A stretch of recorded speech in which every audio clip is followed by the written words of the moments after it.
Scholar choice channel पर आपका स्वागत है। आज के वीडियो में हम लोग पढ़ेंगे सार्वत्रिक गुरुत्वाकर्षण। सार्वत्रिक गुरुत्वाकर्षण जानने से पहले हम थोड़ा सा बता देते हैं आपको कि हमारी आकाश गंगा में असंख्य तारे हैं, जिनमें से एक तारे की बात आप करते हो सूर्य।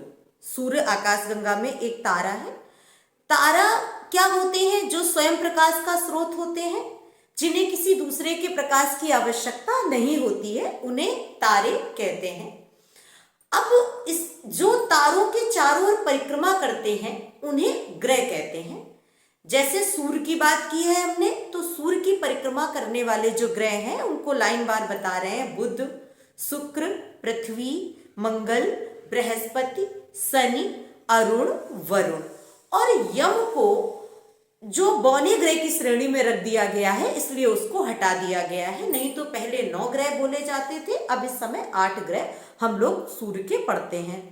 ग्रहों के चारों ओर जो परिक्रमा करते हैं उन्हें उपग्रह कहते हैं। जैसे चंद्रमा पृथ्वी का प्राकृतिक उपग्रह है, और भी कुछ कृत्रिम उपग्रह बनाए गए हैं।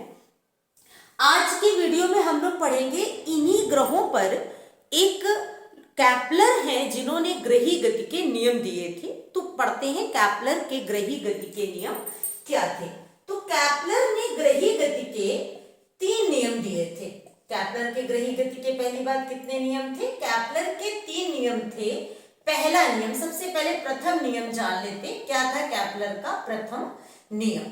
कैप्लर के ग्रही गति का प्रथम नियम कहता है कि प्रत्येक ग्रह सूर्य के चारों ओर दीर्घवृत्ताकार कक्षा में परिक्रमा करता रहता है, जिसके किसी एक फोकस पर सूर्य हमेशा स्थित रहता है। कोई भी ग्रह हो वो सदैव दीर्घवृत्ताकार कक्षा में परिक्रमा करता रहता है। दीर्घवृत्ताकार कक्षा से मतलब क्या है? इस तरह की कक्षा में परिक्रमा करता रहता है और हमेशा किसी न किसी फोकस पर कहीं ना कहीं सूर्य उसके सामने हमेशा सदैव स्थित रहता है। ये था कैप्लर के ग्रही गति का पहला नियम।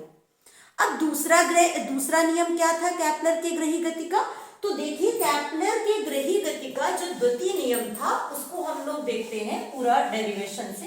कैप्लर के ग्रही गति का द्वितीय नियम था कि द्वितीय नियम यहां पर हम लिख रहे हैं और देखिए चित्र से समझते हैं। द्वितीय नियम,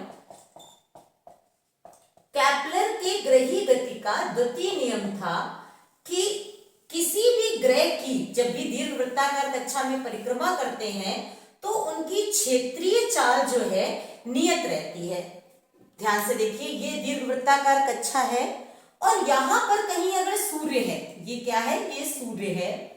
और अगर इस तरीके से यहां अगर दूरी, ये हमने ऐसे एक लाइन खींच दी और यहां पर कोई ग्रह था, बिंदु ए नाम दिया और ये नाम दिया बी। ए से बी अगर वो गया है तो अगर ये कोण था थीटा, तो ये क्या है? डी थीटा सूक्ष्म कोण।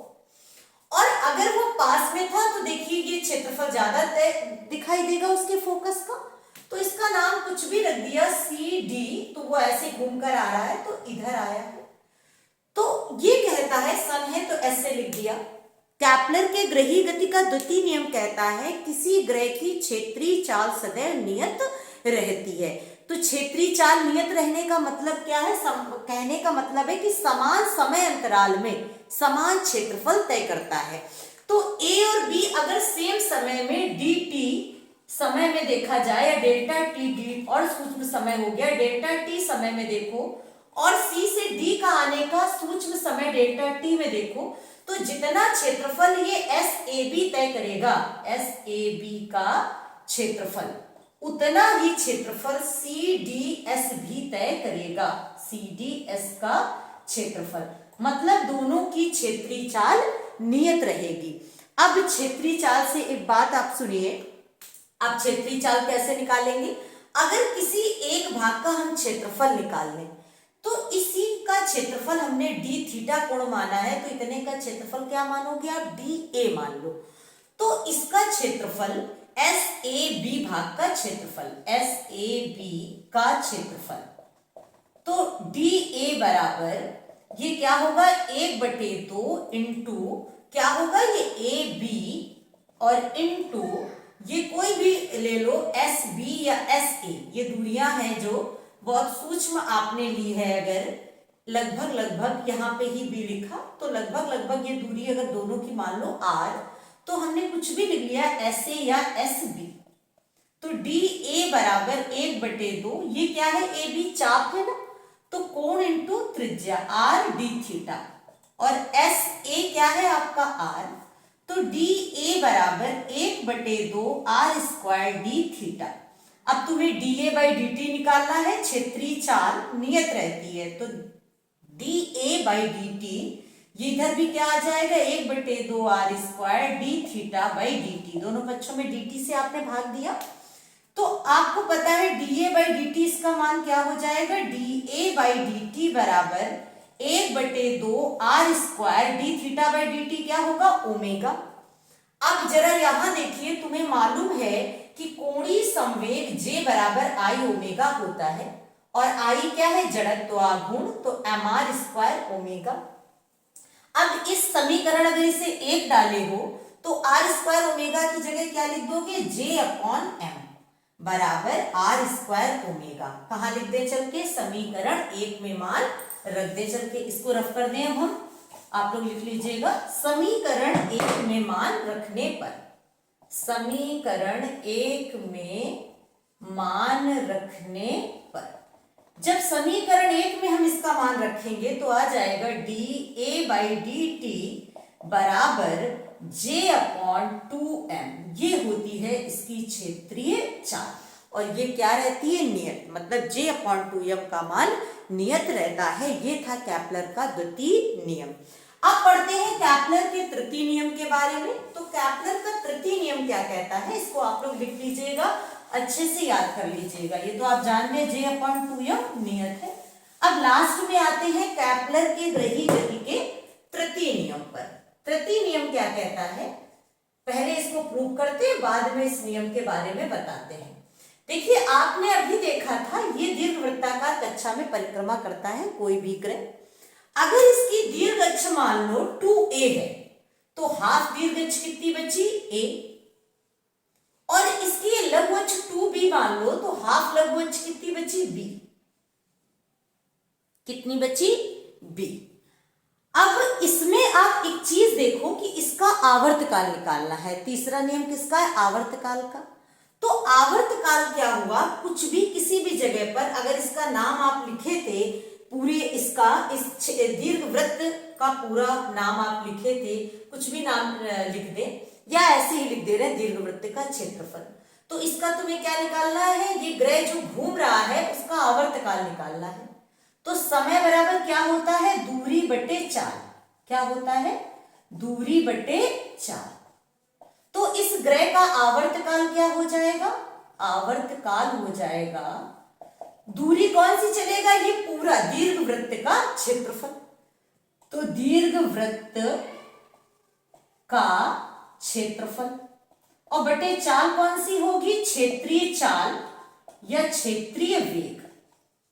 तो आवर्तकाल t बराबर इस दीर्घवृत्त का क्षेत्रफल क्या होगा, पाई ए बी, और क्षेत्रीय चाल अभी आपने निकाली थी J/2m, अभी निकाली थी क्षेत्रीय चाल, अभी आपने देखा था द्वितीय नियम में dA बाई dt क्या आया था, J/2m।